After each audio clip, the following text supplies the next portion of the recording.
Começar a gravar aqui. Como sempre, se tiver perguntas, questões e tal, podem falar a qualquer momento. Ô, Renato, eu tenho uma questão sobre o Parece gabarito. que já está sendo gravada, né? Já está sendo gravada. Teve um erro no gabarito, Gabriel me escreveu, me mandou, eu já corrigi, já coloquei lá de volta. Foi na última questão, né? Isso, é um erro de conta. Eu passei, troquei na hora de passar para o lado esquerdo de uma desigualdade, eu troquei o sinal. Então, fiz a conta errada. Mas o raciocínio é perfeito, o raciocínio estava certo, é só um erro de conta mesmo. E aí eu acho que a resposta que é correta é 2/5, ela estava aparecendo como 2/3, mas só um erro de conta e só isso. Parece que Professor, já está gravado, né? Fala. As contestações da primeira prova, o senhor vai... Como que a gente sabe se foi aceito ou não? Desculpe, como é que é? É porque quando você soltou o resultado, alguns alunos mandaram e-mail, né?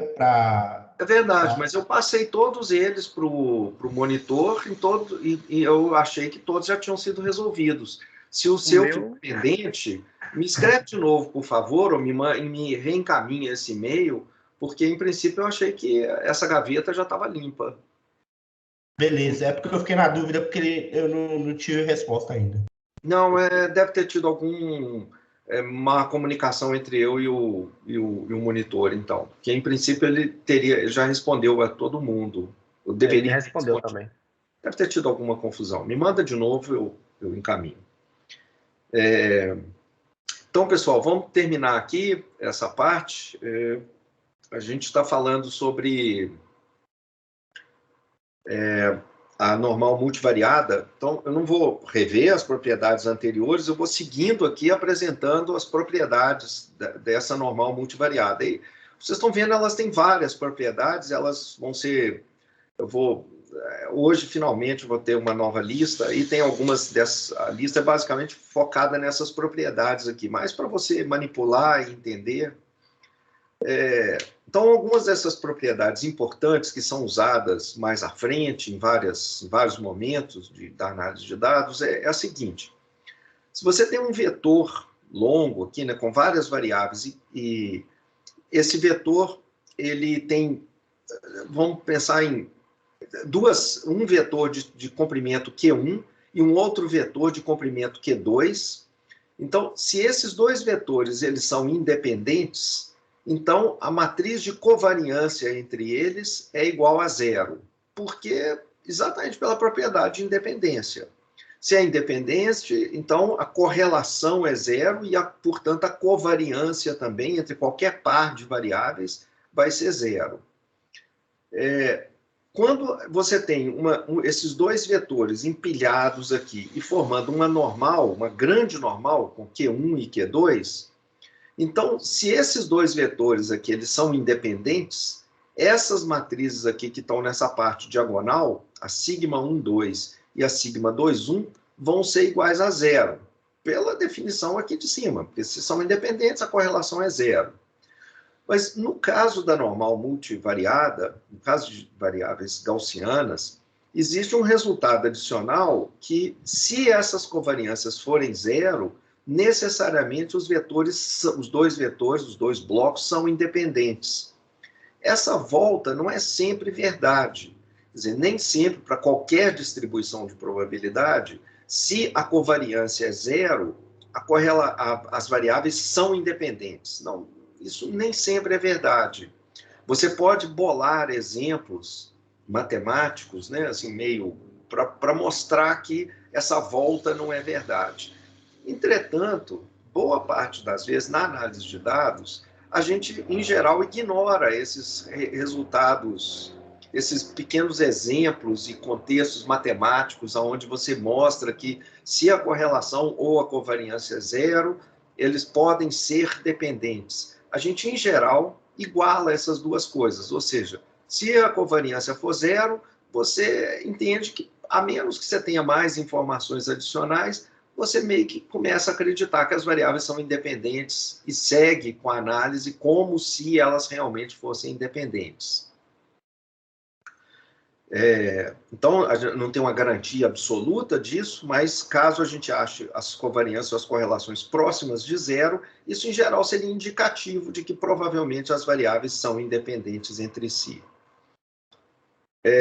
Se essas duas variáveis são independentes, os dois blocos são independentes, e cada um deles tem a distribuição gaussiana, então o vetor completo vai ter a gaussiana multivariada e com esses elementos aqui iguais a zero. Então, esses três resultados, A, B e C, são meio que a mesma coisa sendo falada de maneiras um pouco diferentes. Então, se você olhar bem, com muita sutileza, você vai ver diferenças entre o que a B está dizendo e o que a C está dizendo.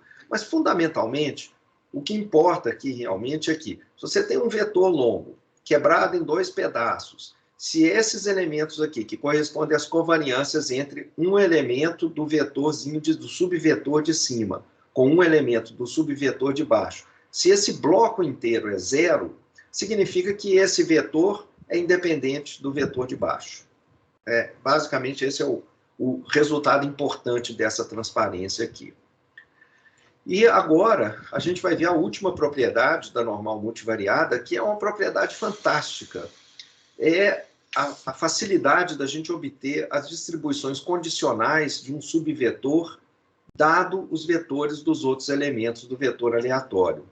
Eu já falei várias vezes nesse curso que muito do que a gente faz em análise de dados é tentar ter uma ideia de qual é a distribuição, o que acontece com uma variável, dado que você fixa os valores das outras. Quando você conhece alguma coisa a mais sobre o indivíduo, o item, a situação, o contexto, o que isso altera, como que você reavalia as probabilidades das outras coisas que você não conhece. Então, distribuições condicionais são muito importantes na análise de dados. E, em geral, para uma distribuição conjunta arbitrária, não é fácil, muitas vezes não é nem possível você descobrir quem que é essa distribuição condicional. A gente tem uma teoria, a gente sabe, olha, se você tiver a conjunta, a condicional é essa fórmula que está aqui. É a probabilidade conjunta de todo mundo, dividido pela marginal do que está embaixo. Só que não é óbvio o que vai ser o resultado dessa conta. O que eu estou querendo dizer é, se você me entrega a distribuição conjunta e me pergunta quem é a condicional, eu não tenho outra opção a não ser fazer essa conta aqui, e fazer essa conta pode ser uma coisa complicada. Como assim complicada? É só dividir uma coisa pela outra. Acontece que obter esse denominador aqui não é uma coisa simples, não é uma coisa fácil. Então, muitas vezes, a expressão, olhar isso aqui tudo como função só de y1, às vezes é muito difícil, a gente não consegue descobrir. Se você me dá uma fórmula para condicional, só olhando para a fórmula, eu não consigo te cravar qual é a distribuição condicional.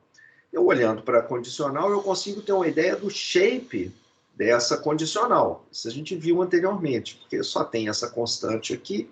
Eu posso olhar o shape, ver que regiões do y1 tem mais peso, que outras têm menos peso, mas fora isso, eu não consigo dizer, por exemplo, que ela vai ser uma distribuição gama, é uma distribuição Pareto, não consigo, só olhando para isso aqui, geralmente não dá para fazer isso. A não ser que a conjunta seja gaussiana. Quando a conjunta é gaussiana, achar as condicionais é muito simples. A gente obtém imediatamente e sem muitas contas. Tem alguma conta que a gente tem que fazer. Então, a gaussiana ela tem essa propriedade super legal, que é a seguinte. Você tem um vetorzão de x, você subdivide ele em dois subvetores, x1 e x2, e o vetorzão é uma gaussiana, de dimensão p é a dimensão do vetor total, com um vetor de valores esperados, mu, e a matriz de variância e covariância, P por P, que é essa sigma. Então esse vetor mu aqui, ele está dividido nos dois pedaços, o vetor dos valores esperados do primeiro subvetor, o mu2 é o vetor de valores esperados para o x2. E essa matriz sigma, ela também está particionada aqui de acordo com os elementos aqui. Então, sigma 1 é a matriz de variância e covariância do vetor x1. Quer dizer, só olhando elementos que pertencem a esse subvetor x1. Sigma 2,2 é a matriz de variância e covariância desse de baixo, e essas outras duas, né, na diagonal cruzada, elas são a covariância de uma variável que está no x1 com uma outra variável que está no x2. Além disso, a gente vai assumir aqui que o determinante de sigma 2,2 é estritamente maior que zero. Essa é uma condição bastante técnica e praticamente sempre na prática isso aqui é satisfeito. Então, a distribuição condicional de x1, você vai querer a distribuição desse subvetor, veja, não é uma variável só, é um subvetor, possivelmente mais de uma, pode ser só uma ou mais de uma, dado o valor dessas outras que estão aqui embaixo. Então, se eu fixar um pedaço do vetor, o que eu posso dizer acerca do que vai aparecer na de cima? Bom, o resultado é que essa distribuição condicional de x1 continua sendo gaussiana. Essa é a propriedade incrível. Olha, continua sendo gaussiana, nada sai do mundo gaussiano, eu nunca saio do mundo gaussiano. E, além disso, eu tenho duas fórmulas que me dão diretamente o que eu posso esperar para o x1, quando você fixar os valores do x2, e não só o que eu posso esperar para ele, mas também toda a estrutura de variabilidade, né, o quanto que vai oscilar em torno desses valores esperados, está aqui embaixo, na matriz de variância e covariância desse vetor x1, dado que o x2 foi fixado nesses valorzinhos x2 pequeno aqui. Então, essas duas fórmulas, elas estão aqui, e como é que elas funcionam? Olha bem para elas, aqui ela tem uma fórmula meio impressionante, mas basicamente ela fala o seguinte: quando você fixar o x2, todos esses valores do x2, o que você espera para o x1 vai ser corrigido. Então, você vai pegar o valor que você tinha para o x1 antes, sem saber nada sobre o x2, e vai acrescentar alguma coisa. Esse mais aqui, na verdade, pode ser menos. O resultado, né? Aqui tem símbolos aqui, então alguns valores aqui podem ser negativos. Então, de maneira que aqui no final você pode ou somar ou subtrair alguma coisa que é esse μ1. Então, o acréscimo que você está dando, que pode ser positivo ou negativo, é o resultado dessa operação. Eu vou dar uma olhadinha para isso aqui agora. Como que esse cara aqui vai ser afetado?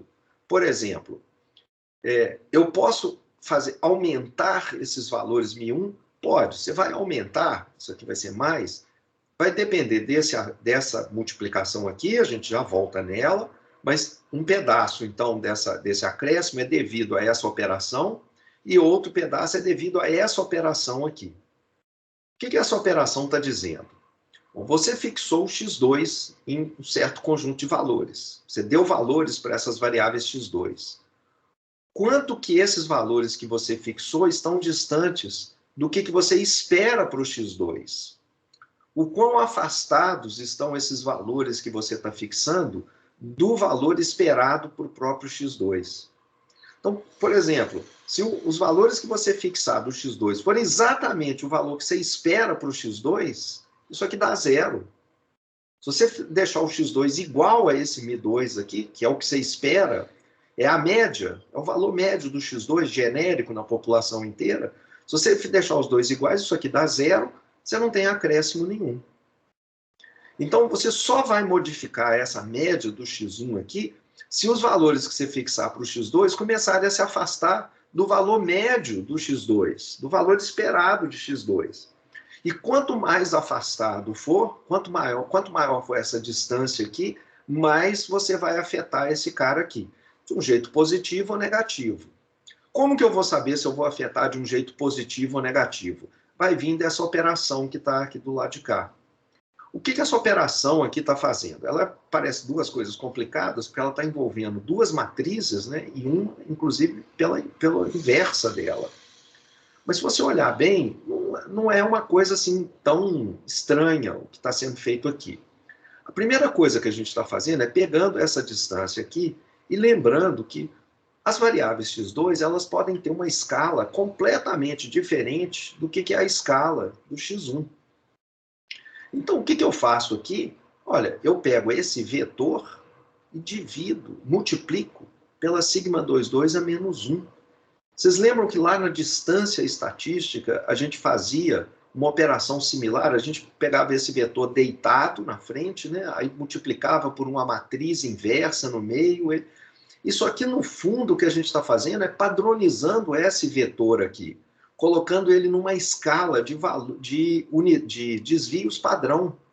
Mas agora uma escala assim, meio multivariada, né? Porque eu estou multiplicando aqui por essa matriz. Mas no fundo, então, o que eu estou fazendo é pegando esse pedaço aqui, na hora que eu multiplico essa inversa por isso daqui, o que eu estou fazendo é obtendo esse desvio do x2, multivariado, né, como vetor, eu estou pegando esse desvio e padronizando esse negócio. E aí, em seguida, eu multiplico por esse fator. Esse fator é esse pedacinho que está aqui. Ele mostra o quanto de associação que tem entre o vetor x1 e o vetor x2. A correlação entre esses vetores está embutida aqui.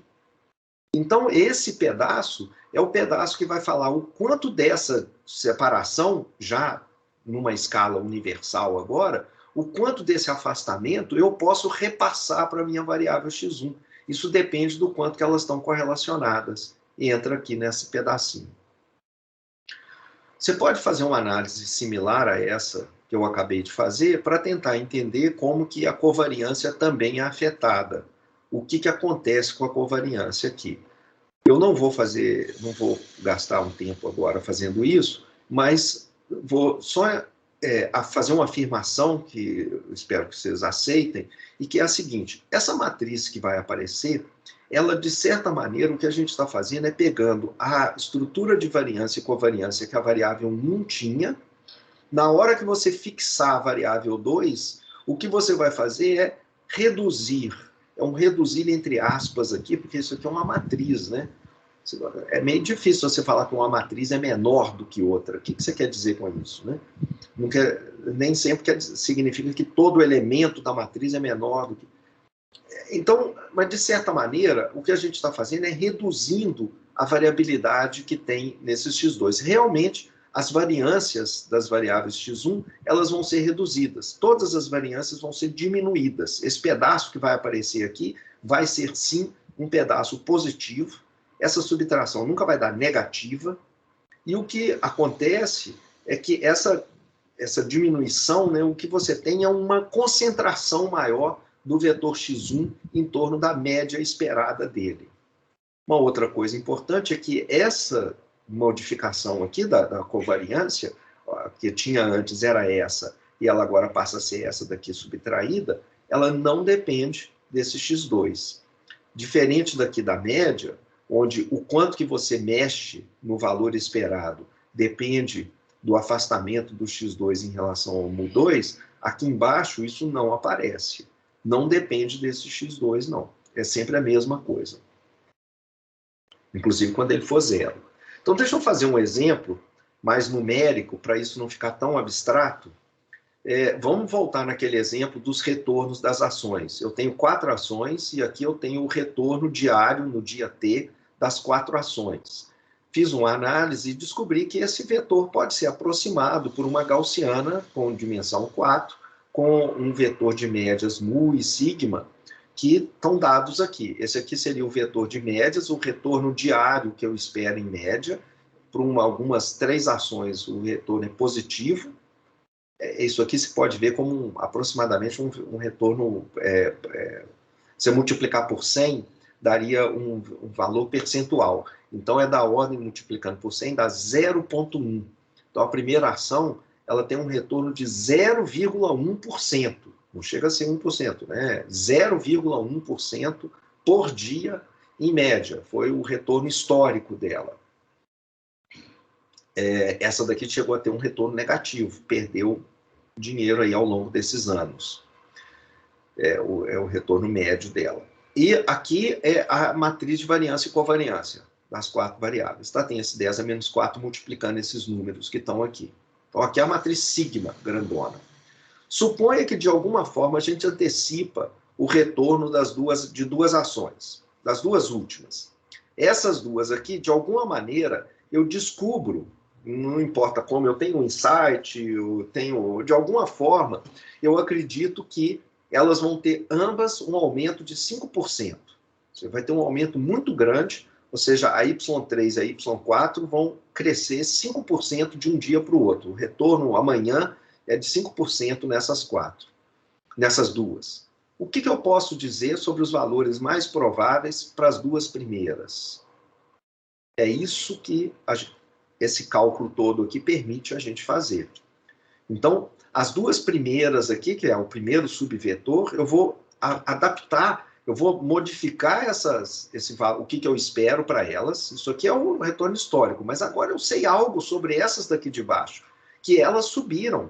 Uma é positivamente, você tem uma correlação, bom, elas têm correlações positivas e a Suzano ela é pouco correlacionada com as de cima. É positivamente correlacionada também, mas pouco correlacionada.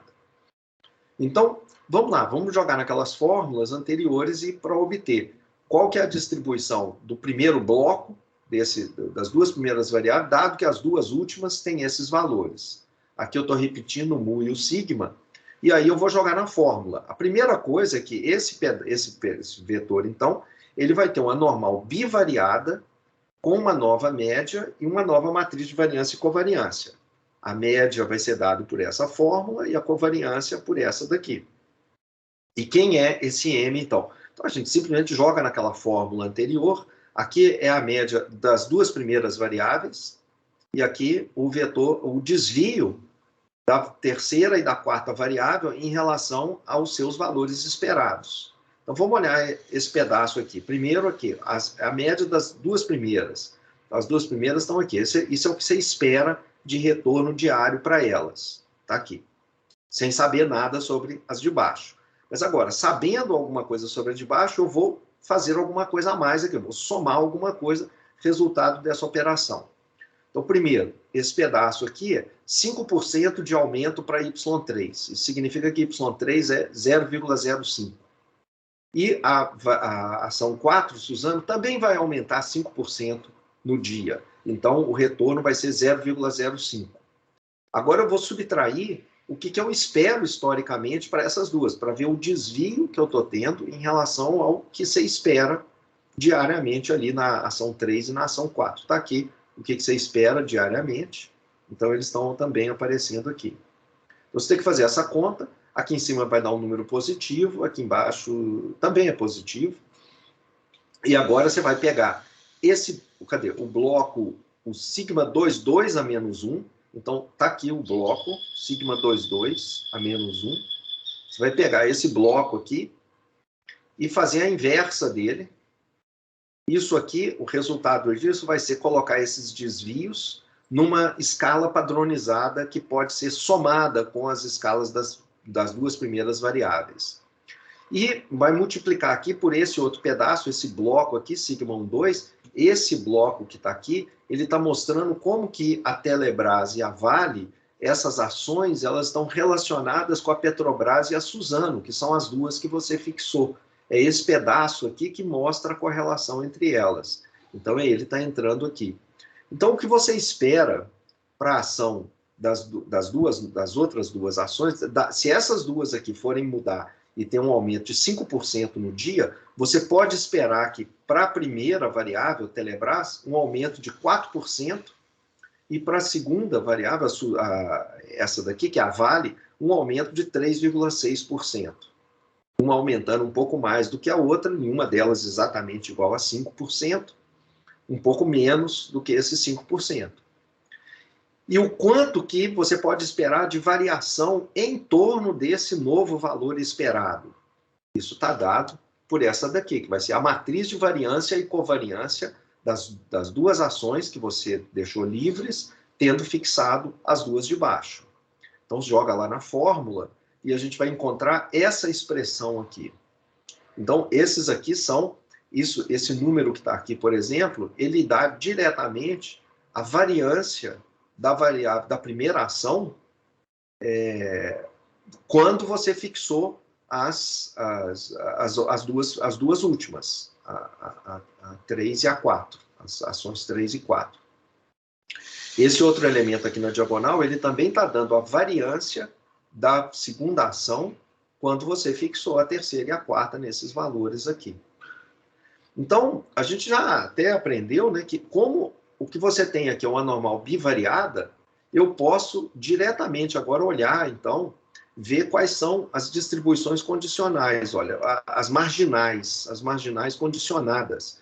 Por exemplo, a primeira ação, então. O que eu posso falar sobre a primeira ação? A primeira ação, fixado a 3 e a 4, ela vai ter esse valor esperado. Esse é o valor esperado condicionado, né, naqueles 3 e 4, está aqui.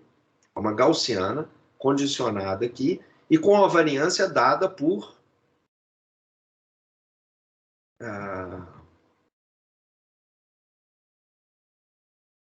não sei por que esse número aqui... deveria ser esse valor aqui. 10 a menos 4 vezes 3 pontos.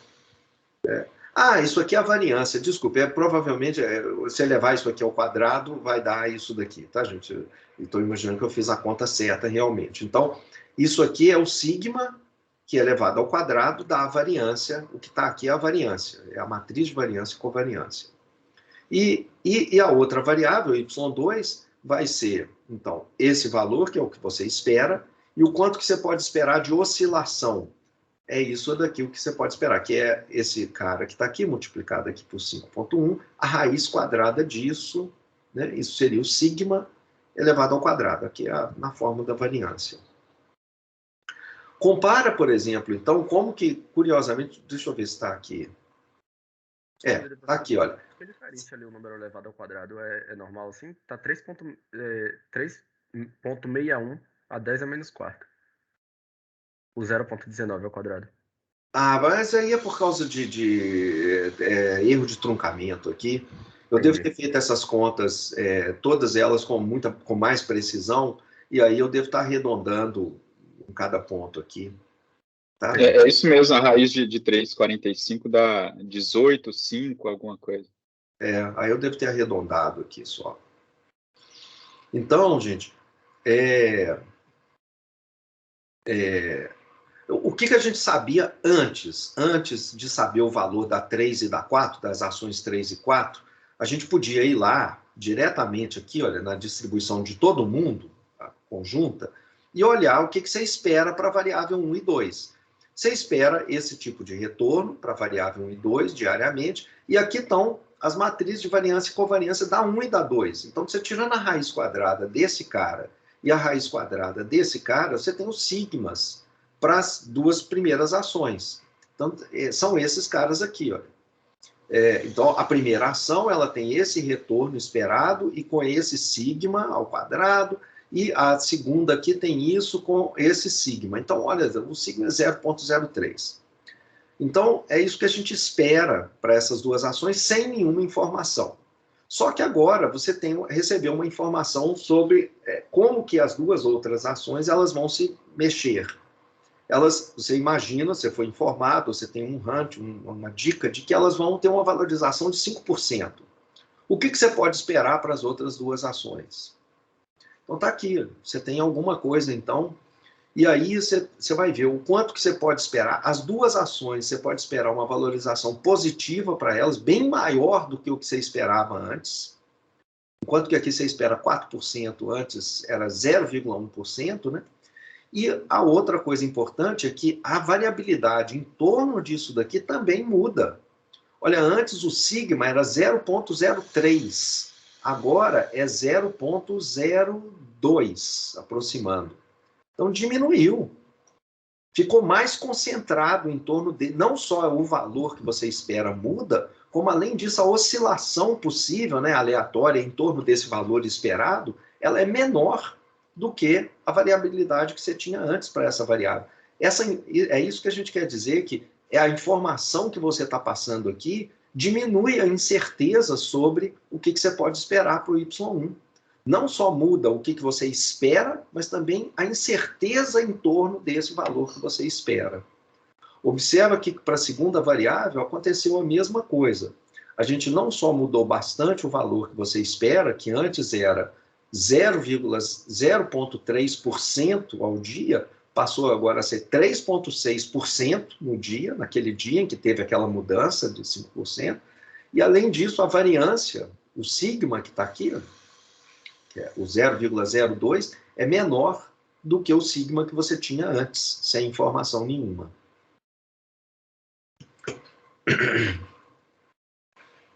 Além disso, essa variável y1 e a variável y3, elas continuam sendo correlacionadas. Eu não sei exatamente qual que é o valor delas, essa daqui é a distribuição da y1 dado as outras duas, da y2 dado as outras duas, e a relação entre essas duas aqui. Fixado esses valores, eu posso esperar uma correlação entre elas também? Quer dizer, quando essa daqui tender a ser maior ainda do que esse cara, será que essa daqui também vai tender a ser maior ainda do que o valor que você espera para ela? Isso também sai direto dessa conta. Então, essas são correlacionadas, a Y, aqui devia ser Y1 e Y2, tá, gente? Desculpe aqui. Y1 e Y2, a 1 e 2, são correlacionadas, e a correlação entre elas é 0,72. De onde que eu obtive isso? Diretamente daqui, olha. A matriz de variância e covariância, eu peguei esse cara que está aqui e escrevi esse número como sendo o sigma, que eu não sei quanto que é, vezes o desvio da variável 1, que é a raiz desse cara, vezes o desvio da variável 2, que é a raiz desse cara. Então, com isso, eu extraio o ρ, a correlação entre a 1 e a 2. Essa aqui é a correlação entre a 1 e a 2, condicionado no fato de que a 3 foi 5% e a 4 também foi 5%. Então, está aqui, eu obtenho essa correlação diretamente ali das fórmulas. Desculpa. Marginalmente, né, assim, sem informação da 3 e da 4, a 1 e a 2 são correlacionadas e a correlação é 0,72. Falando assim, lá atrás, aqui atrás, se você olhar a 1 e a 2, vim aqui pegar esse termo e extrair daqui a correlação. Lembra como é que a gente extrai? A gente divide esse cara pela raiz desses outros dois números aqui. Então, a raiz desse número vezes a raiz desse outro número, isso dá a correlação. Então, se você fizer isso, você vai achar 0,72 de correlação entre a ação número 1 e a ação número 2. Quando você obteve a nova distribuição do vetor, formado só pela 1 e pela 2, fixados os outros dois, elas continuam sendo correlacionadas. E a correlação eu obtenho daqui, dessa matriz nova aqui, dessa matriz 2 por 2. Fazendo o mesmo cálculo, eu pego lá a correlação, divido pela raiz quadrada do que é a variância de uma vezes a variância da outra. Então, extraio os elementos lá e dá 0,40. Então, ao conhecer esse evento, a associação, a correlação entre... Nossa, gente, está tudo errado aqui, os símbolos, vocês desculpem, copiar e colar. Aqui devia ser a 1 e a 2, né? Eu estou fixando o 3 e o 4. A correlação entre a variável 1 e a variável 2, ela diminuiu de 0,72, quase 0,70, para 0,40. Então, as distribuições de Y e Y2, bem como a sua correlação, são bastante impactadas por esse evento aqui. Você fixar esse evento, essas coisas mudam bem. Deixa eu anotar aqui para corrigir esses slides.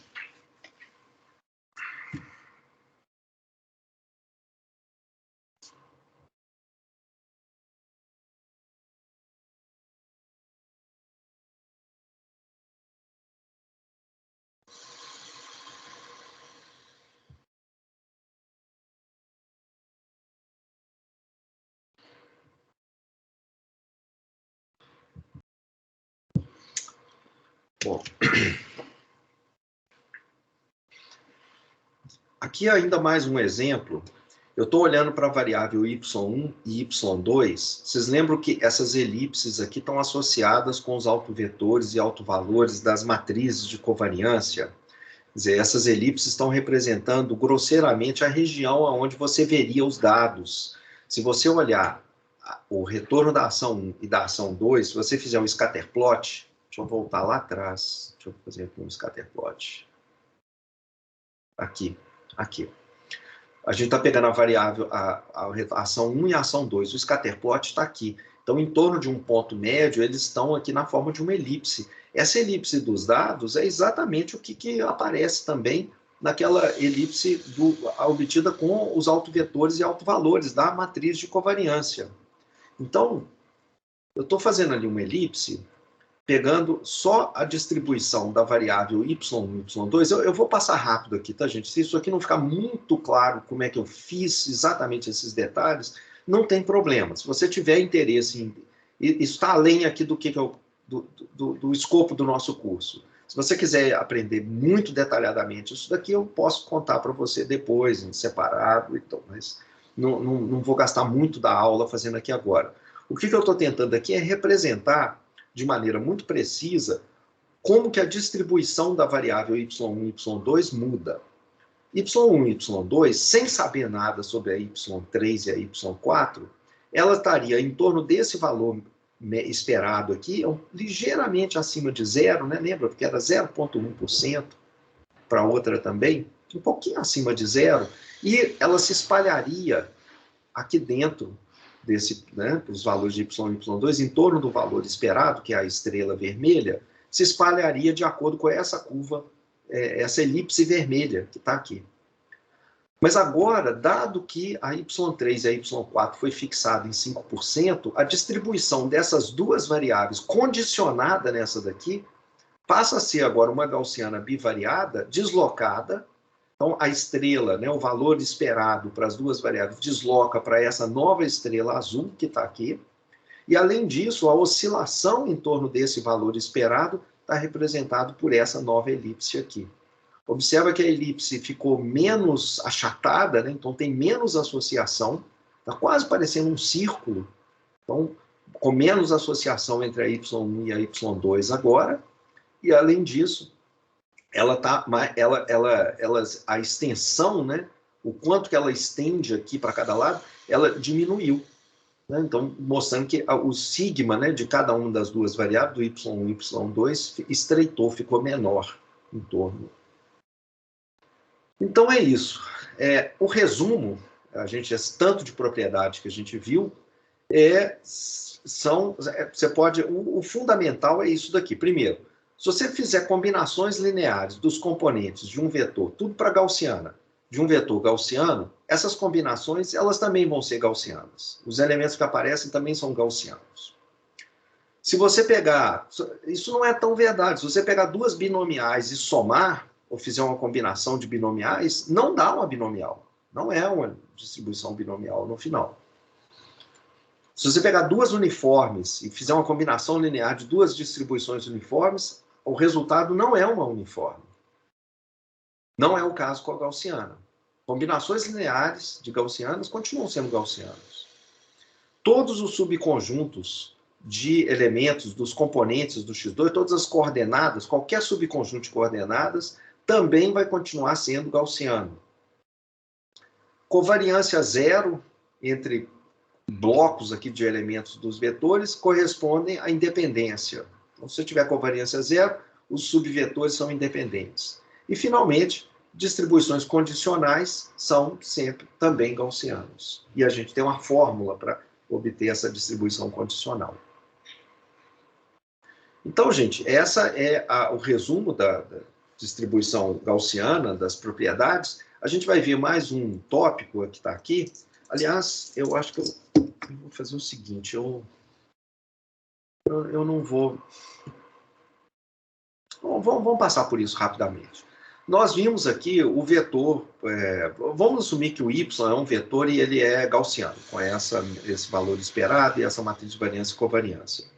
E a gente aprendeu o que é a distância estatística de um ponto y qualquer até o seu valor médio. A gente tentamos verificar, ou tentei longamente explicar por que essa função, essa expressão que aparece aqui, ela faz sentido como uma maneira de medir o afastamento de um ponto para o valor esperado, tendo em vista as associações, correlações e variâncias que tem dentro, né, para cada uma das medições que está nesse vetor.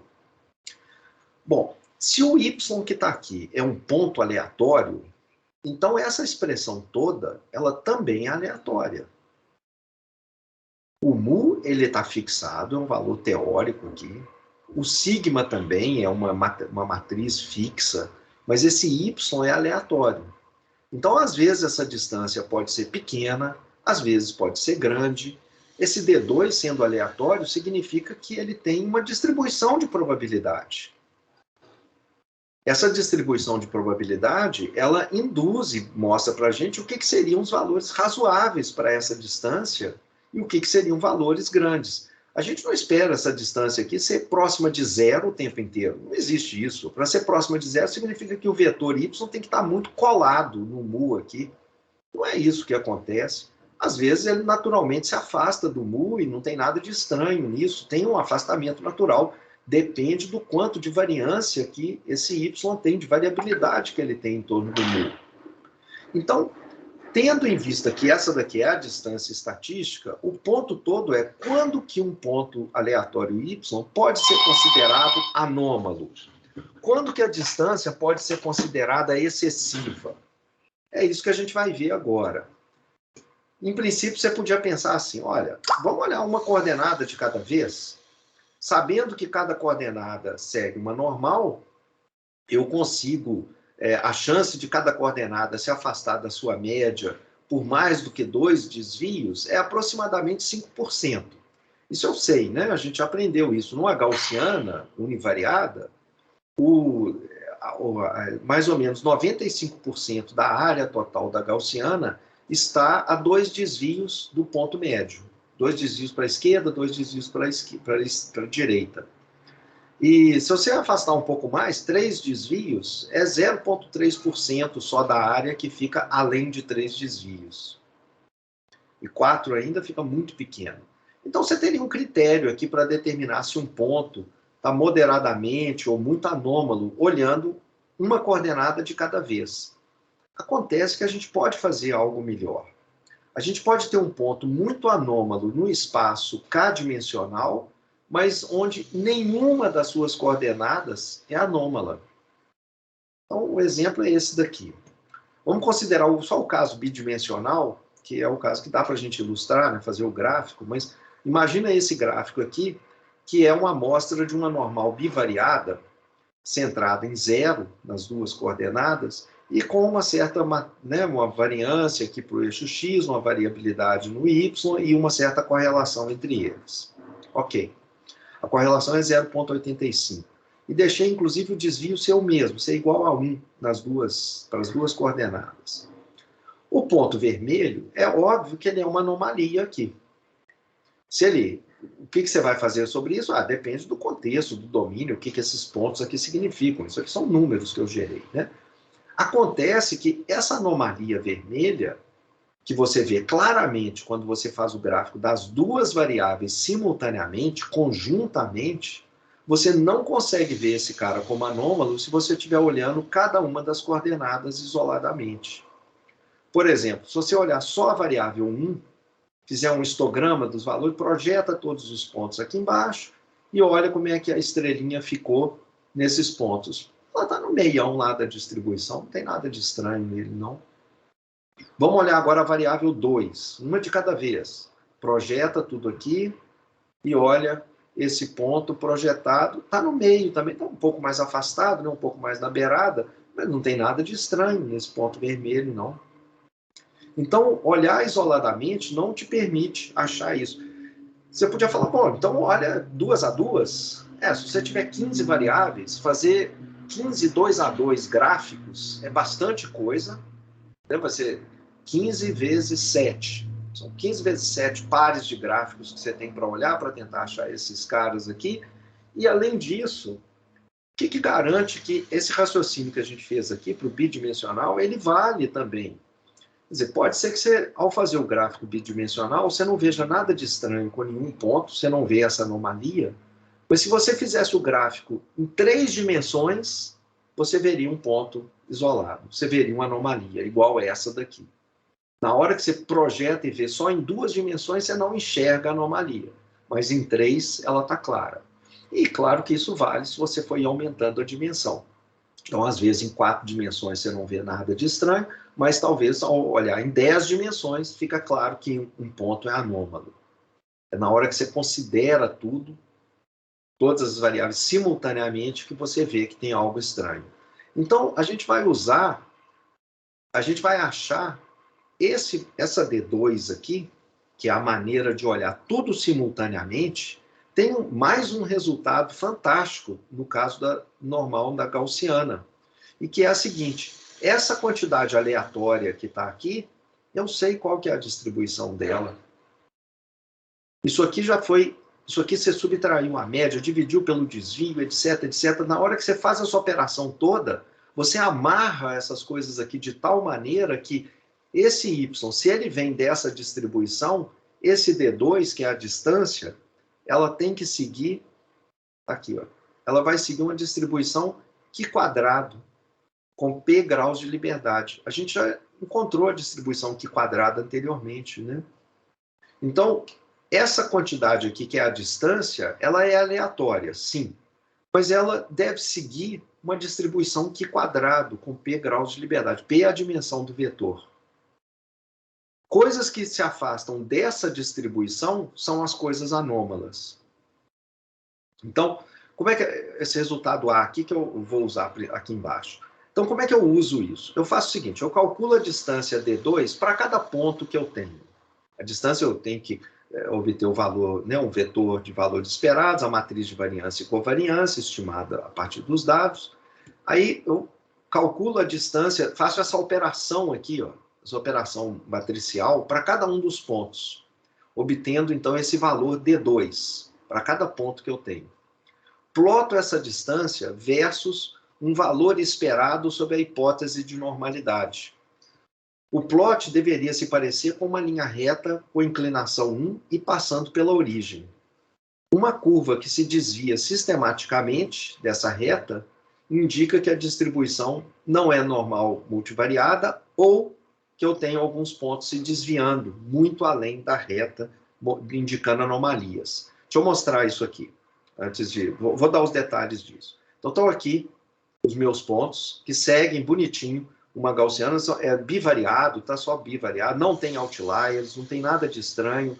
Então, o que eu faço agora? Eu pego cada um desses pontos que estão aqui, cada um dos pontos, e calculo a distância estatística até o centro aqui, o mu1 e o mu2. Para calcular essa distância estatística, o que eu vou fazer é obter aquela matriz de variância e covariância e obter, então, essas distâncias de cada um desses pontos para esse centro. Faço um histograma dessas distâncias aqui, ó. O histograma das distâncias ao quadrado que eu obtive. Então, aqui os pontos. Essa curva contínua é a densidade de probabilidade da Q quadrado com 2 graus de liberdade. E aqui está o gráfico, aquele gráfico que eu falei aqui anteriormente, que é uma maneira de você checar se os seus vetores todos, mesmo que tenham dimensões maiores, se eles seguem uma gaussiana multivariada. Em vez de fazer o teste de Kolmogorov ou o teste Q quadrado, a gente vai fazer um QQ-plot para verificar se os dados... E como é que a gente faz isso? Eu vou pegar esses pontos aqui, vou plotar eles numa coordenada, tá aqui na coordenada vertical, e na horizontal eu vou colocar uns pontos que virão daqui quadrado. Então, eu já vou explicar esses pontinhos aqui, o horizontal, como é que a gente obtém. Mas, ao fazer isso, o que eu vejo é que está tudo ok. Os pontos, se os pontos seguem uma gaussiana multivariada, na hora que eu calcular os D2, eu vejo que eles seguem uma Q quadrado e uma maneira talvez melhor de olhar se eles seguem uma Q quadrado, em vez de fazer só o histograma e plotar a densidade, é fazer o QQ-plot. E o que você esperaria no QQ-plot é que os pontos se alinhassem em torno dessa linha reta que está aqui, que é a linha reta y igual a x. E eles, de fato, estão se alinhando aqui. Tem um pontinho meio afastado e tal, mas não tem nada de muito estranho, não. E agora, quando eu tenho alguns outliers? Quando eu tenho alguns outliers e faço aquele cálculo do D2 para cada um dos pontos, então aqui o gráfico, os D2 aqui, e alguns pontos que estão claramente, tá vendo? Não sei se dá para ver aqui, mas tem um pontinho aqui e tem outro pontinho aqui, por isso que a escala foi puxada até aqui na frente. São dois ou mais pontos, né, que estão muito afastados do centro. Com certeza são esses 2 pontos aqui. E na hora que você faz o que é plot, fica muito claro que algumas anomalias estão presentes aqui, que se afastam completamente dessa reta y igual a x. Então, deixa eu voltar aqui e fazer aqui mostrar esse terceiro plot, que eu não expliquei ainda muito bem como é que a gente obtém, que é chamado de que é plot. Se os vetores são bidimensionais, um simples scatterplot das duas variáveis mostra o que é anomalia. E você não precisa fazer o que é plot, né? Então, eu estou falando assim, se você tem só duas variáveis, y e x igual aqui, você faz o scatterplot, você vê direto aqui quem que é a anomalia. No olho você vê isso. Não precisa dessas coisas aqui. Então, o que é plot? Ele vai ser realmente útil quando a dimensão do vetor for maior do que 2. Quando você tiver um vetor com 15 variáveis, 18 variáveis, etc. Então, você não consegue visualizar todas as dimensões ao mesmo tempo, e no R você tem uma maneira direta de fazer isso aqui. Eu não pesquisei como é que faz isso aqui no Python, gente. Se alguém achar aí, depois manda lá pelo Moodle, para todo mundo, inclusive para mim também. Com certeza tem, tá? Com certeza tem que é plot. Eu já vi alunos meus fazendo que é plot em Python. Eu só não sei exatamente aonde que está. E para fazer esse gráfico, esse que está aqui, diretamente, sem esses passos aqui do D2, etc. O gráfico direto é esse que está aqui. O comando é esse daqui, já que é plot e tal, onde ele vê direto a partir do vetor das distâncias aqui. Essas Mahalanobis é aquela distância estatística. Ela é também chamada de Mahalanobis, um indiano que fez esse raciocínio e definiu essa distância.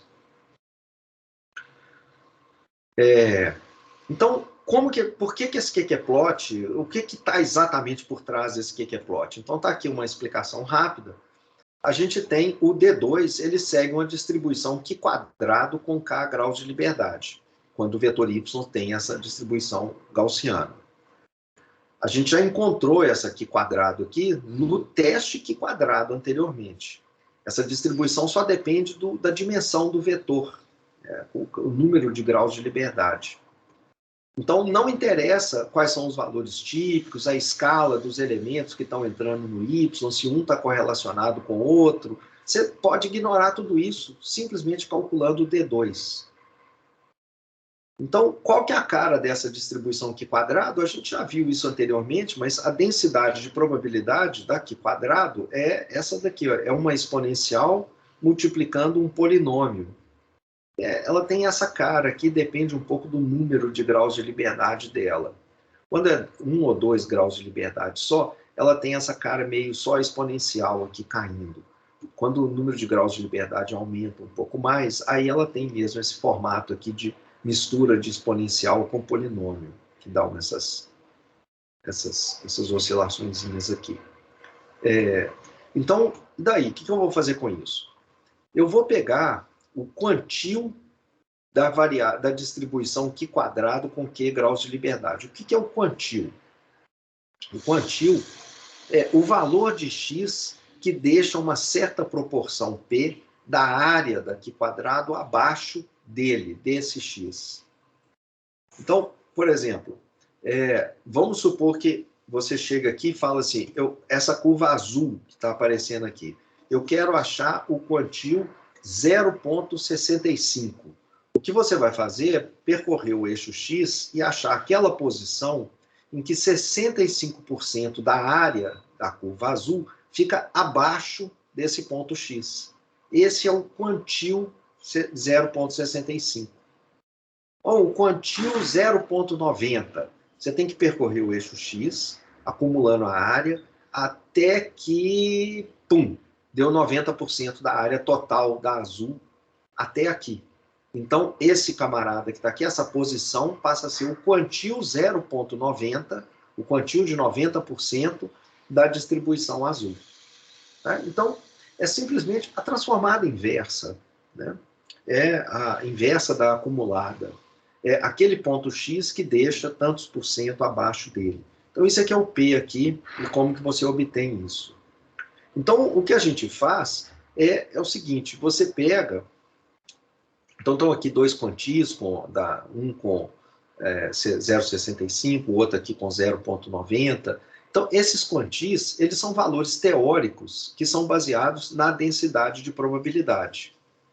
Então, em seguida, para fazer o que é plot, a gente pega uma amostra de tamanho N, de pontos, e os quantis QP de interesse vão ser esses valores P's que estão aqui nesse conjunto. Então, você tem uma pequena correçãozinha aqui de 0,5, mas é basicamente como se fosse 1 sobre N, 2 sobre N, 3 sobre N, N sobre N. Então, por exemplo, se for N igual a 137, você calcula esses números aqui, que é praticamente, a menos de uma pequena subtraçãozinha aqui, é quase se fosse 1 sobre 37, 2 sobre 137, etc. E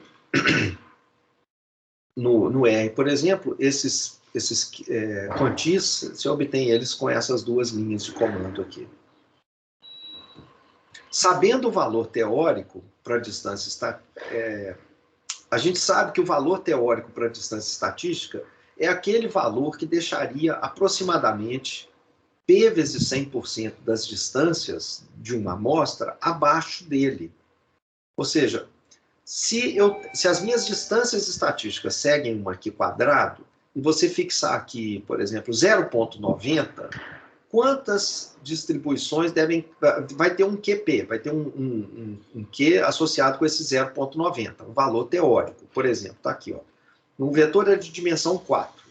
O quantio Q65 é esse ponto 4,44, ou seja, a chance daqui quadrado ficar abaixo desse 4,44 é o 0,65. Então, quando você calcular a distância estatística D2 para cada ponto da amostra, você vai esperar que mais ou menos 65% deles tenham uma distância menor do que 4,40, esse número que está aqui, 4,438. Então, para você obtém uma boa estimativa do valor teórico a partir da amostra, se tudo realmente seguir a normal multivariada. Você pega as distâncias estatísticas de cada ponto da amostra e ordena esses valores.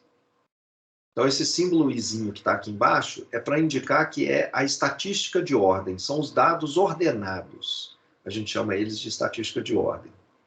Então, considera uma proporção P, mais ou menos, igual a I sobre N. N é o número total de dados.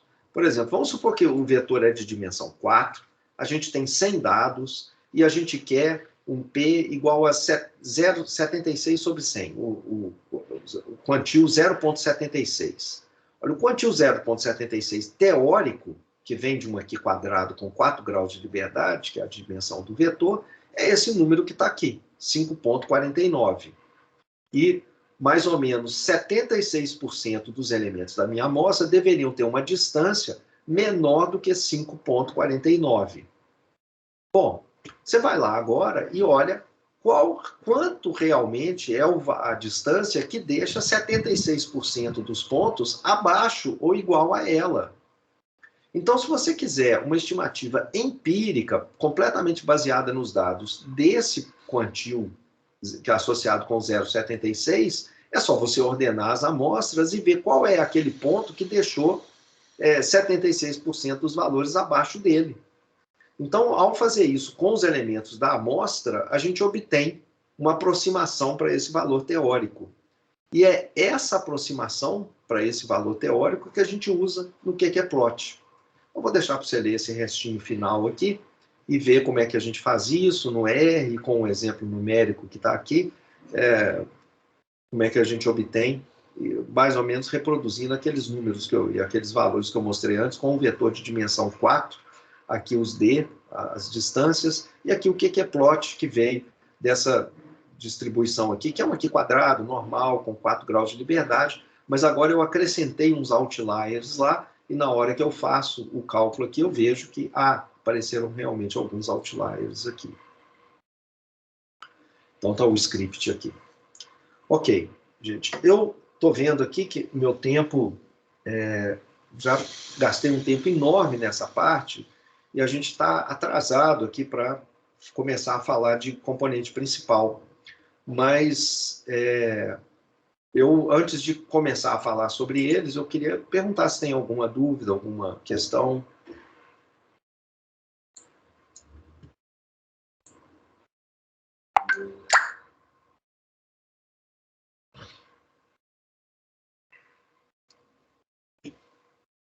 Professor, coisa do que é plot que você falou aí, acho, não sei se eu absorvi 100% ainda, mas isso funcionaria só com se essas minhas variáveis vêm de uma distribuição gaussiana?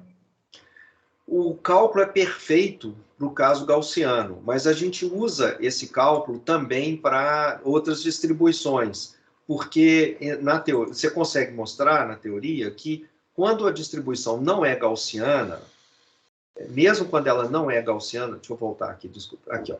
Mesmo quando ela não é gaussiana, essa distância aqui, ela é aproximadamente um aqui quadrado com k graus de liberdade. Para qualquer distribuição de probabilidade, essa aproximação daqui quadrado não é ruim. Esse foi um bom ponto, eu acho que seria até bom eu acrescentar isso aqui. Não é só o caso gaussiano, não. Eu estou pensando assim, se eu tenho um conjunto de dados aqui que são vetores de 20 dimensões, por exemplo, mas eu não sei exatamente qual que é a distribuição de cada uma dessas variáveis. Aí eu conseguiria talvez usar esse plot para encontrar esses outliers multivariados. Outliers. É exatamente esse que é o objetivo aqui desses slides. Mas você tem razão, eu fiquei enfatizando muito a gaussiana e fica parecendo que ele não teria utilidade a menos que fosse gaussiano. Não tem. Você pode usar também para detecção de anomalias para o caso multivariado. Entendi, beleza. Existe um aspecto prático aqui importante que é o seguinte: quando você tem nos seus dados anomalias muito grandes, você vai calcular essa distância estatística, você vai usar os próprios dados para calcular um valor aproximado para o valor esperado e para a matriz de variâncias e covariâncias. Se você tem outliers nos seus dados, muitas vezes você só calcular uma aproximação para esse mundo usando a média aritmética pode ficar complicado. Pode ficar uma coisa... porque se você tem outliers... Vou usar os outliers para calcular a própria média, né? Você vai calcular a própria média, então isso aqui empurra e torna... Existem maneiras de você ter, então, estimativas para esse mu e esse sigma, que não são nem tão boas quanto a média aritmética, mas elas são robustas à presença desses outliers. Eu não vou fazer isso aqui nesse curso, não dá tempo, mas isso já está também tudo implementado em R, em Python. É só você pedir lá robustez, ou Robust Statistics, você obtém algumas estimativas simples para versões do Mahalanobis para esse cálculo onde essas anomalias estão presentes. Outra maneira de tentar superar esse problema é que, às vezes, você faz o seguinte, você vem, faz o seu cálculo, esse aqui, por exemplo, eu não fiz isso, não fiz essa robustez, nem nada disso, e mesmo assim ele captou aqui as...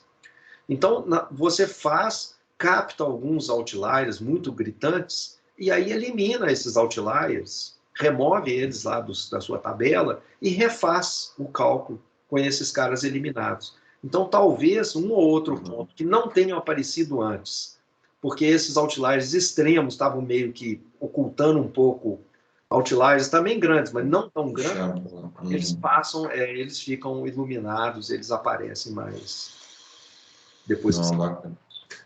Beleza, obrigado.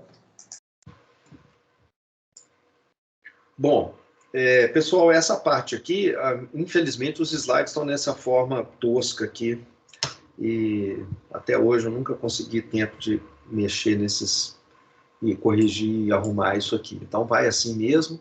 Deixa eu ver aqui como é que eu posso... Onde que eu estou? Aqui estou no PDF. A visualização aqui, ela é meio... Na verdade, não é grande coisa, né? A gente não consegue...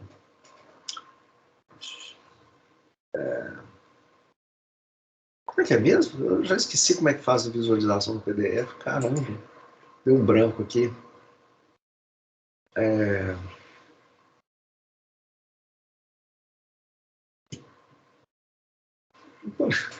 Como é que faz isso? Ah, bom, vou fazer desse jeito aqui, meio tosco, mais tosco ainda. Então, nós estamos falando aqui sobre PCA. O que é o PCA? Antes de falar do PCA, eu acho que nem vou ter tempo de entrar nele hoje. A gente vai ter que recordar algumas coisas aqui de vetores, de matrizes. Então, primeiro, vamos só relembrar que a essa altura eu acho que todo mundo já está bem por dentro disso, então, mas vamos relembrar. Produto interno de dois vetores, você tem um vetor V de dimensão P e outro vetor W de dimensão P também.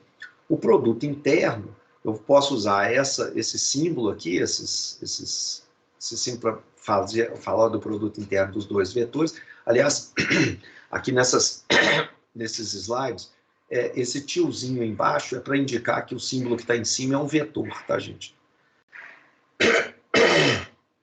Em vez de colocar setinha em cima aqui, eu estou colocando para indicar que é vetor esse tiozinho embaixo. Então, o produto interno é simplesmente a soma dos produtos das coordenadas correspondentes. Você pode ver esse produto interno como sendo esse vetor deitado, o primeiro vetor deitado, o segundo vetor em pé, e fazendo o produto matricial desses dois, ou seja, o V transposto e o W em pé. Para a gente, vetor é sempre coluna, vetor coluna. Então, a primeira propriedade aqui é que esse produto interno tanto faz a ordem. Vai dar a mesma coisa, é um número no final e a ordem aqui não importa, a direção aqui, quem que você põe primeiro.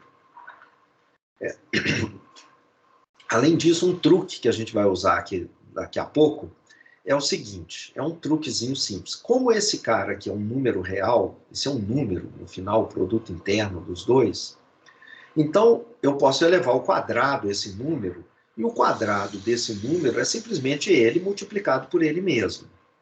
Mas como essas coisas aqui dentro agora são matrizes na forma de vetor linha ou vetor coluna, eu vou usar algumas das propriedades usuais de matrizes. Por exemplo, eu posso fazer a propriedade associativa aqui, né? Tirar esses parênteses aqui e fazer, na verdade... Ah, desculpa. Antes disso, eu faço o produto, né? Então, o produto é essa coisa aqui, 1 vezes ele mesmo. E agora eu uso esse truque que eu acabei de falar aqui. A ordem tanto faz. Então, eu vou trocar esses dois aqui de posição. Esses dois camaradas, eu troco ele, tanto faz, né? Então eu vou trocar esses dois aqui. É isso aqui. E agora eu uso a propriedade associativa. Faço a ordem de multiplicação de matrizes um pouco diferente. Eu vou primeiro fazer esse produto interno que está aqui, esse produto dessas duas coisas por dentro, e depois multiplicar por esses outros dois aqui. Então esse é um truque que a gente vai usar mais na frente. Tá? Uma curiosidade, mas vai ser muito útil ali na frente. E a projeção ortogonal, observa que agora aqui isso aqui ficou bem diferente, porque você tem o vetor V deitado, é um vetor linha aqui, esse daqui é um vetor coluna, e isso que está aqui no meio é uma matriz. O resultado desse produto, esse aqui é um vetor em pé, esse aqui é um vetor deitado, e esse produto dá uma matriz, P por P, esse camarada que está aqui no meio. A gente cai numa forma quadrática. Outro aspecto importante é que a projeção ortogonal de um vetor ao longo de outro vetor é uma fórmula simples. Quer dizer, se eu tenho aqui um vetor V, eu tenho aqui um outro vetor W, eu quero fazer a projeção ortogonal desse vetor V ao longo desse W, e quero saber quanto que é esse tamanho aqui, o tamanho dessa projeção ortogonal. Quanto que dá isso? Quanto que é essa interrogação aqui? Isso aqui é um novo vetor, né? Esse pedaço aqui é um novo vetor, que vai ao longo do W. Então, eu estou pegando aqui o W, dividindo por W ao quadrado, vezes essa outra expressão, que é o produto interno de V vezes W. Então, essa fórmula que está aqui, ela está dando para a gente a fórmula dessa projeção ortogonal. Esse vetor que está aqui embaixo, na forma dessa interrogação, ele é igual a essa fórmula aqui. Ele está ao longo do W e você multiplica por esse cara e divide por essa outra constante aqui, esse outro valor aqui. Quando esse vetor W ele tiver comprimento total igual a 1, esse denominador aqui vai ficar igual a 1, então a projeção vai ser bastante simples. A projeção é só o produto interno desses dois vetores, do V que você está projetando e do W aonde você está projetando, vezes o próprio vetor W, porque a projeção está ao longo de W. A gente já falou antes sobre a matriz de covariâncias, mas eu estou só reproduzindo aqui, só para a gente lembrar, porque ela vai ser importante aqui para definir o componente principal. O componente principal são os autovetores dessa matriz sigma. E como é que é a covariância? A covariância é o produto, é a esperança do desvio de uma variável vezes o desvio da outra variável. E esse produto é igual à correlação entre elas vezes o desvio de cada um, o desvio padrão de cada uma. Aqui é o desvio aleatório, né, o que está dentro aqui da esperança. Então, a matriz de covariância, ela é uma matriz, quando você tem P variáveis, é uma matriz P por P, e a gente representa por sigma, ou então, às vezes, eu escrevo esse V de Y aqui, como se fosse a matriz de variâncias e covariâncias da Y. Na diagonal principal, eu vou ter a variância de cada uma das variáveis e fora da diagonal, a covariância entre os pares de variáveis. Para você aprender um pouco da manipulação dessas matrizes, faça como exercício um teste, uma coisa simples, que é mostrar que essa igualdade aqui ela é válida. Essa expressão que está aqui, essa covariância, se você pegar a definição de covariância, que é a que está aqui em cima, e colocar aqui dentro, você vai ver que o que está aparecendo aqui, essas covariâncias, você põe tudo vai aparecer esperança aqui para todo lado, você põe a esperança para fora, aqui, e voltando daqui para trás, tá? E essa esperança aqui, essa expressão que está aqui dentro, ela é simplesmente esse vetor em pé, vezes esse outro vetor em pé, multiplicação desses vetores nessa ordem dá uma matriz, e não um número. E esse vetor aqui, esses dois vetores, esse aqui é simplesmente esse vetor, né, em pé, é o y menos o seu valor esperado, e esse daqui é o mesmo vetor, mas deitado. Então, essa é a matriz sigma. Eu vou assumir várias vezes aqui que o vetor y é uma gaussiana multivariada para a gente sempre estar fazendo aquelas elipses, mas não precisa, o vetor não precisa seguir exatamente uma gaussiana para tudo dar certo.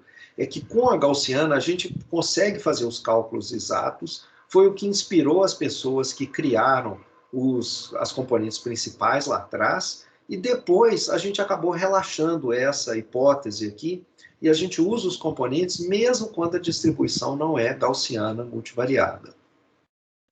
Mas quando ela é gaussiana multivariada, a gente sabe que ao calcular aquela distância estatística, essa distância ela vai ter um valor constante. Quer dizer, desculpa.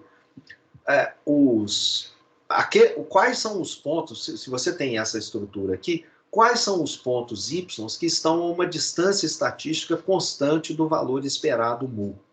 Você calcula a distância estatística e vai querer que essa distância seja um valor fixo, constante, que não mude. Quais são os pontos y que estão a uma mesma distância estatística do centro mu? Bom, a gente viu isso. Quais são os contornos que têm essa densidade constante? São os elipsoides. Os elipsoides centrados em mu, eles têm eixos que são proporcionais aos autovetores, e o multiplicador é o alto valor, a raiz do alto valor daquele autovetor. Eu vou explicar essas coisas mais aqui nos próximos slides, tá? Esses pontos aqui. O que a gente faz, os PCA são simplesmente o seguinte, a gente pega os autovalores, ordena os autovalores da matriz de covariância, e a gente chama de V1, chama de primeiro autovetor, ou de primeiro componente principal, o autovetor associado com o maior autovalor da matriz de variância e covariância. E a gente chama de segundo componente principal, o segundo autovetor, ou seja, aquele autovetor da matriz de variância e covariância, associado com o segundo maior autovalor. E assim por diante. Então, nós vamos ver agora por que a gente faz isso, o que a gente ganha ao fazer isso, o que a gente realmente está fazendo.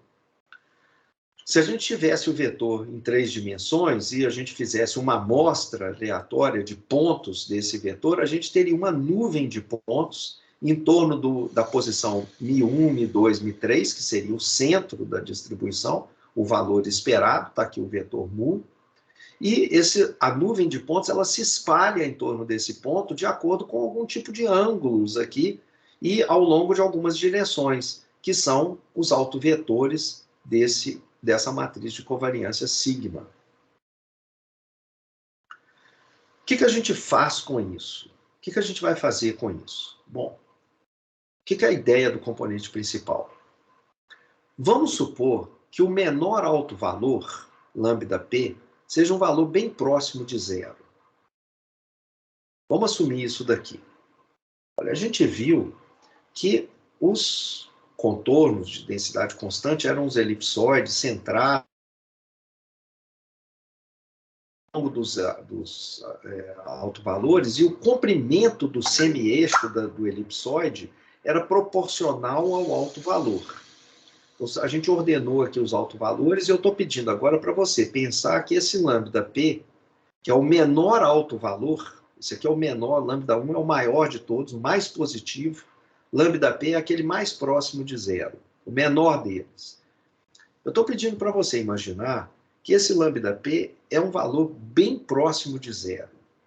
Imagine que esse cara aqui é bem próximo de zero. Então, o que vai acontecer com esse elipsoide ao longo da direção do autovetor VP, do autovetor associado com esse cara? Olha, o elipsoide vai ter um comprimento ao longo ali, o semi-eixo, vai ser um valor muito próximo de zero, que vai ser a raiz de lambda-p, vezes o VP. O VP, o autovetor, ele tem comprimento 1, mas o lambda-p é muito próximo de zero. Então, quase não tem eixo. Ou seja, voltando aqui, esse aqui seria o maior, o primeiro componente principal, com o maior alto valor. Por que eu sei disso? Porque todos os autovetores eles têm comprimento 1. E o eixo da elipse, do elipsoide, da nuvem de pontos, é proporcional à raiz do lambda daquele autovetor. Então, esse autovetor aqui ele foi espichado, bastante espichado, é porque o lambda dele deve ser grande. Esse outro aqui é o segundo maior. Não está muito diferente desse outro, né? Mas acreditem em mim, esse aqui é o segundo maior. E aí tem o terceiro, que foi o menor de todos, que é esse cara aqui. A gente está espichando ou contraindo esse cara com o raiz do lambda 3. Lambda 3 é o alto valor associado com esse autovetor aqui. Imagina que o lambda 3 é um valor bem próximo de zero. Se ele for bem próximo de zero, você vai estar multiplicando o autovetor por um número muito próximo de zero. Vamos supor que seja, sei lá, 1 sobre 1000. Então, você, na verdade, está contraindo o autovetor e contraindo muito em direção a essa posição aqui. O que vai acontecer com o elipsoide de pontos que está em 3 dimensões? Ele vira praticamente uma coisa achatada, né? Um prato achatado, uma elipse meio que achatada. Ou seja, o elipsoide ele fica muito achatado ali. E daí? O que a gente pode fazer com isso? Acontece que isso está dizendo para a gente que o vetor y, que vive nesse desenho aqui, que vive em 3 dimensões, na hora que isso aqui é muito achatado, a gente está vendo que, na verdade, a nuvem de pontos é uma nuvem tão achatada que ela se parece praticamente com uma nuvem bidimensional. É uma nuvem bidimensional, torta aqui no espaço, centrada nesse ponto, etc. Mas, no fundo, é como se fosse uma folha de papel, aqui num espaço tridimensional. E a pergunta é, se ela é uma folha de papel, se ela é uma coisa bidimensional, para que eu estou usando 3 dimensões para representar esses pontos que estão nesse espaço tridimensional? Eu talvez possa usar uma nova representação aonde a ideia da folha estaria bem, que represente uma representação bidimensional que na verdade captura exatamente o que é essa estrutura de folha achatada ou de elipsoide muito achatado. Ou seja, o vetor y, ele vive aproximadamente num espaço de dimensão menor do que a dimensão original do vetor. Ele viveria, se o lambda p for muito próximo de zero e os outros não, ele viveria num espaço de dimensão p-1. E isso significa que a gente consegue reduzir o número de dimensões do vetor y, sem perder muita informação. Você vai precisar representar o vetor y numa estrutura de coordenadas diferentes. Mas você não precisa de p coordenadas, de p features, de p características para representar o que esses pontos, como que esses pontos variam. Só com duas você dá conta de praticamente representar muito bem essa nuvem de pontos, só com duas coordenadas. Então, essa redução ela vai estar associada com os autovalores dessa matriz sigma. Não tem nenhuma relação com o vetor esperado mu. Isso que eu estava falando aqui de estar achatado, olha, não depende desse vetor mu aqui. O vetor mu pode estar para lá, para cá e tal. Tem a ver com o autovalor aqui, e o autovalor dessa matriz sigma, e isso daqui está completamente dissociado desse vetor de mu. Esses sigmas aqui, essa matriz sigma. Então, por causa disso, vai ser mais fácil a gente, em vez de trabalhar com o vetor y aqui centrado no mu, a gente pegar essa nuvem de pontos e deslocar ela e centrar ela em zero, para tirar fora esse mu da história aqui. Né? Então, a gente vai, em geral, centrar o vetor em zero. E como é que a gente faz isso? Eu vou chamar o novo vetor de x, e é simplesmente o vetor original menos o valor esperado de cada uma das coordenadas. Em geral, a gente não tem esse mu aqui, então a gente só pega a média aritmética da amostra que eu tenho de cada variável, né, e substitua esse mu pelo vetor de médias aritméticas. Mas eu vou continuar escrevendo mu aqui, que fica até mais distinto, né, e mais diferente do próprio vetor y. Então, daqui para frente, eu vou estar trabalhando com esse x. Você imagina que se você tiver uma nuvem de pontos, você está aqui, olha, uma nuvem... Cadê? Uma nuvem de pontos que está aqui, e se você fizer esse deslocamento, né, o que a gente está fazendo é um deslocamento rígido dessa nuvem de pontos para o lado de cá.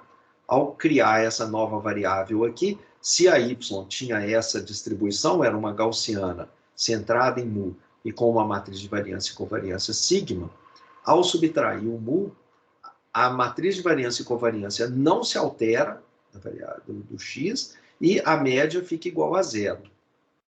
Então, se a gente fizer uma amostra de x, de variáveis x, a gente vai ter uma nuvem de pontos que é idêntica a essa, muito parecida, né, praticamente a mesma coisa dessa outra, só que não, em vez de estar centrada em mu, como está aqui, vai estar centrada em zero.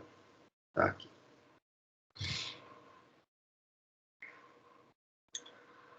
Ok.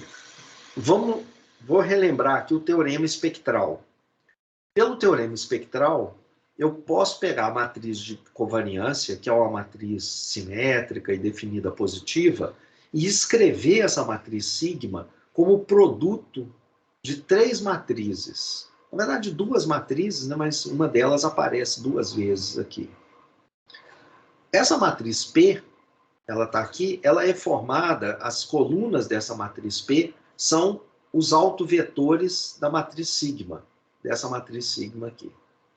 Essa matriz do meio é a matriz com os autovalores correspondentes. Então, se você colocou esse autovetor aqui como primeiro elemento, como primeira coluna, o primeiro elemento que tem que estar aqui é o autovalor desse cara. E assim por diante. Então, é uma matriz diagonal com os autovalores do sigma. Além disso, esses autovetores que estão aparecendo aqui, eles são vetores ortogonais entre si e todos de comprimento 1. Porque a gente sempre pega o autovetor com comprimento 1 e eles são ortogonais quando a matriz é simétrica e definida positiva. Então, se você fizer o produto interno de um vetor por outro vetor diferente, I diferente de J, esse produto interno aqui dá zero. Dá zero. A menos que você tenha o I igual a J, e aí ele vai ficar igual ao comprimento ao quadrado do elemento do VI, e aí, como eles têm comprimento 1, o comprimento ao quadrado é 1 elevado ao quadrado, que dá 1 mesmo. Você pode ver esses produtos internos, essa coleção de produtos internos, como uma operação matricial. Seria pegar essa matriz P aqui, fazer a transposta dela e multiplicar pela própria matriz P.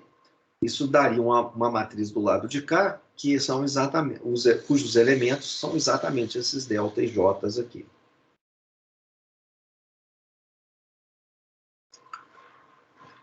Como os autovetores eles são ortogonais entre si, eles formam uma base do espaço RP. E se eles formam uma base do espaço RP, qualquer vetor do espaço pode ser escrito como uma combinação dos elementos dessa base. Então, gente, vamos voltar aqui.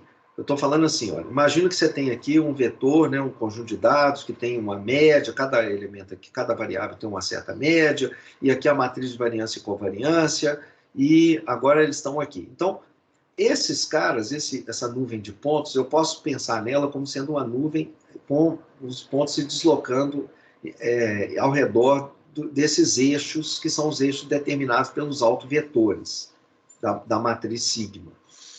Quando você faz a transposição, que o x subtrai o mu, você simplesmente transfere essa nuvem para cá. Ele vira essa outra gaussiana aqui, com os pontos se afastando em torno aqui ao longo da direção do sigma.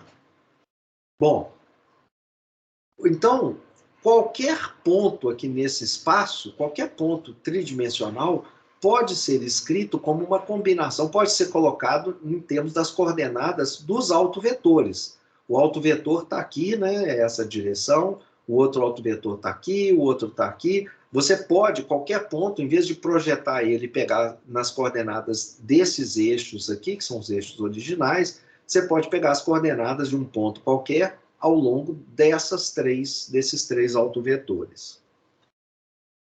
Então, está aqui o x. Qualquer vetor x pode ser representado como uma combinação linear dos autovetores, V1, V2 até Vp. Como que essa combinação linear ela é obtida? Por exemplo, quem que são os CIs que estão aparecendo aqui? Essas constantes que você está multiplicando pelo V1, V2, etc. Os valores de CI, eles são obtidos facilmente usando o fato de que os VIs são ortogonais entre si e têm comprimento 1. Por exemplo, para a gente pegar esse C1 que está aparecendo aqui, quem que é esse C1? Eu vou pegar o vetor original e fazer o produto interno dele com o primeiro autovetor, o V1. Vou fazer aqui. Bom, como o vetor x ele é igual também a essa combinação linear, esse produto vai ser igual a isso aqui, vezes isso tudo que está aqui. Agora eu passo esse vetor aqui para dentro e ponho a constante aqui para o lado de fora, aqui, ó, então fica C1 assim, mas V1T vezes o V1, multiplico ele aqui também, o C2 vai ficar aqui para o lado de fora, etc. Então vamos olhar aqui agora, aqui dentro. Aqui eu tenho o produto interno do autovetor 1 com o autovetor P. Mas os autovetores são ortogonais entre si. Então esse cara aqui é zero, esse produto interno. Esse outro aqui vai ser o produto interno do primeiro autovetor e do segundo. Mas eles são ortogonais, então esse produto interno é zero. E, finalmente, eu vou ter aqui o produto interno de um vetor, do autovetor 1, com ele mesmo. Olha, isso é a mesma coisa que o comprimento ao quadrado do autovetor 1. Como a gente está pegando os autovetores com comprimento 1, isso aqui vai dar exatamente 1. Então, o que eu descobri? Tudo isso aqui é zero, exceto esse pedacinho. Esse pedacinho aqui todo é 1. Então, eu estou descobrindo que o C1 ele é igual ao produto interno do V1 com o ponto aleatório x que eu estou pegando. Esse raciocínio, você pode fazer ele também para obter as outras coordenadas. Por exemplo, para obter o C2, você multiplica aqui pelo V2 transposto, faz a multiplicação, aí muitas das coisas vão zerar, e só vai aparecer esse cara aqui igual a 1, você acha quem que é o valor do C2. O C2 é o produto interno do ponto aleatório com o segundo autovetor.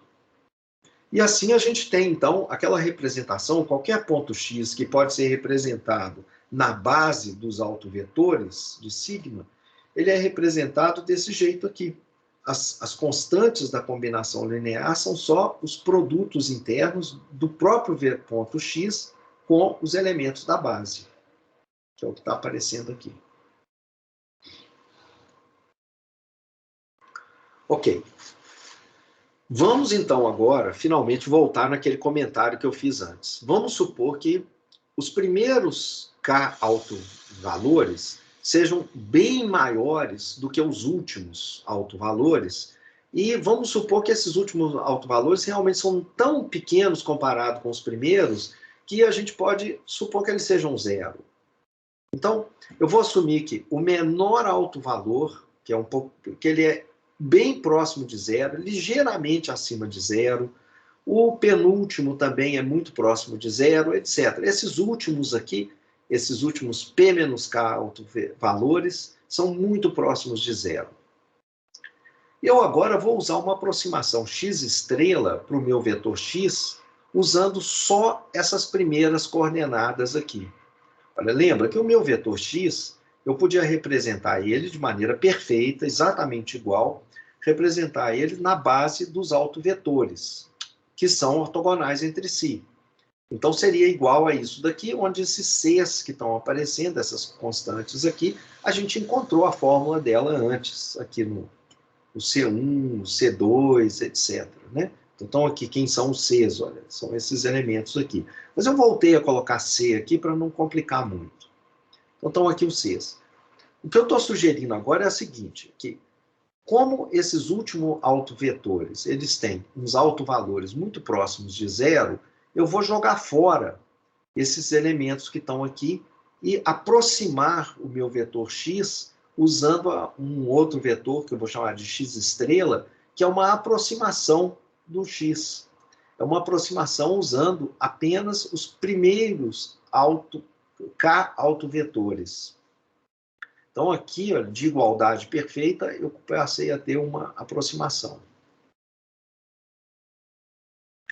E o que a gente vai mostrar, e eu acho que eu vou mostrar isso na próxima aula, é que esse elemento x, esse vetor x original, que está aqui, ele é muito próximo desse vetor x estrela, que é uma representação do x usando apenas um conjunto menor de dimensões.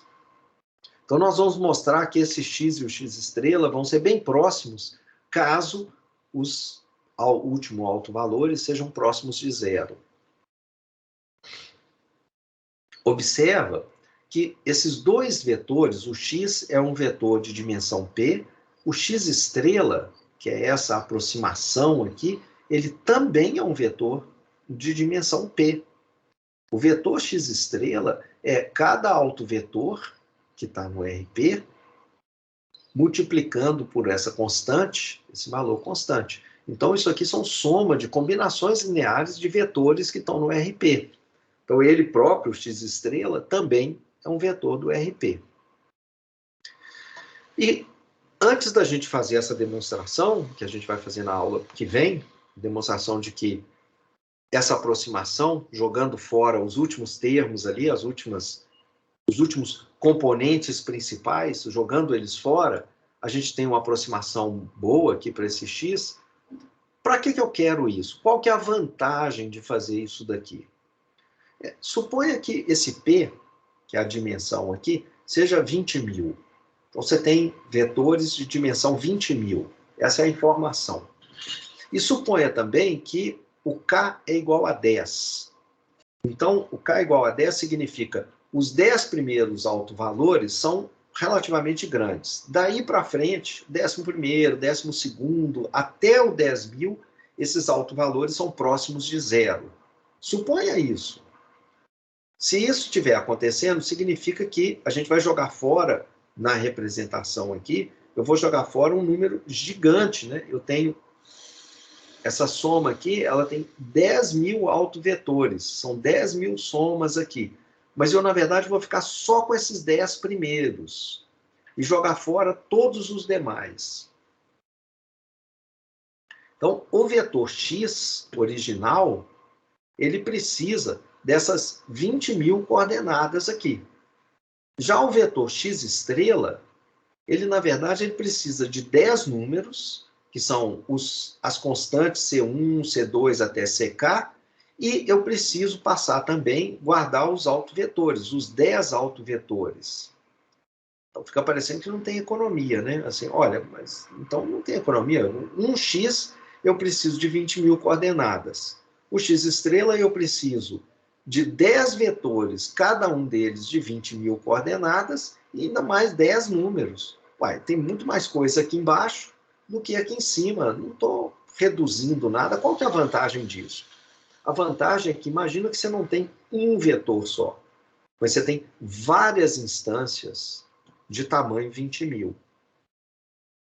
Então, agora, o que você tem é 20.000 coordenadas para cada uma das N instâncias. Se você tem um número muito grande de instâncias, é um negócio complicado. Você vai ter 20.000 vezes N. Enquanto que aqui embaixo, o que acontece é que esses autovetores eles vão estar fixos, os V1, V2, VK, os 10 autovetores de tamanho 20.000. Enquanto que a única coisa que realmente muda de ponto para ponto são as coordenadas C1, C2, CK. Então, você vai precisar, para diferenciar os números, essas várias instâncias que tem aqui, na representação mais simplificada de autovetores, a gente, na verdade, vai precisar só do C1, C2, CK, porque esses outros caras aqui vão ser os mesmos para todo mundo. Então, eu posso, no final, jogar fora até esses autovetores aqui e ficar só com essa representação do vetor no sistema de coordenadas dos autovetores. Ou seja, eu vou ficar, no fundo, para representar o x estrela, só com esses 10 números aqui. Então, eu vou fazer isso com x1, com x2, com xn. Eu vou ter n desses 10 elementos apenas. Então, essa vai ser a grande vantagem da gente estar fazendo o componente principal. E é claro que a gente vai voltar nisso mais na frente, com um exemplo e tudo mais, um exemplo com imagens, etc. Tá? Então, essa economia aqui, ela vai ficar mais clara na aplicação, que vai ser que eu vou fazer em sala, e vocês vão fazer depois repetir, replicar na lista de exercícios. Mas, nesse momento, o que eu vou é tentar voltar para aquela ideia de que o vetor original ele é bem aproximado por essa representação x estrela, onde o x estrela é só isso daqui. Eu jogo fora os últimos autovalores, os últimos elementos conectados com os últimos autovetores, e fico só com os principais, os componentes principais, que são os 10 componentes principais aqui, quando o K é igual a 10. E nós vamos mostrar que realmente esse vetor aqui, ele é bem próximo desse. Nós vamos mostrar isso na próxima aula e de duas maneiras. Primeiro, a gente vai mostrar que realmente são próximos, e segundo, não tem jeito de ficar mais próximo do que isso que a gente está fazendo. Quer dizer, ele, de certa maneira, é ótimo, é o melhor que você pode fazer, essa representação em componente principal. Mas isso é assunto da próxima aula, a gente volta aqui e está entrando agora na reta final do nosso curso, gente.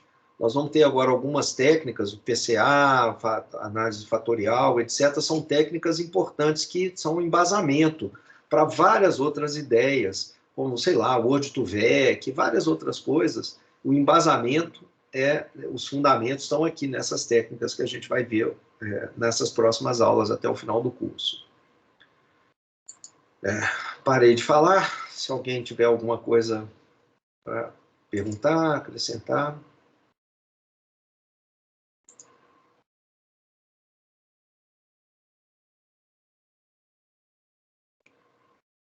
Bom, se não, gente, então vamos parar por aqui e vejo vocês na terça-feira.